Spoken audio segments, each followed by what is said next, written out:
आप सब आजाद हैं अपने मंदिरों में जाने के लिए। आप सब आजाद हैं अपनी मस्जिदों में जाने के लिए और किसी भी और इबादतगाह में जाने के लिए।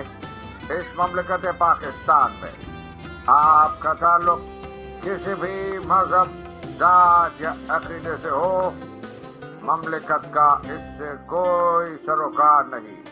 आप देखेंगे कि वक्त गुजरने के साथ साथ हिंदू हिंदू नहीं रहेंगे और मुसलमान मुसलमान नहीं रहेंगे।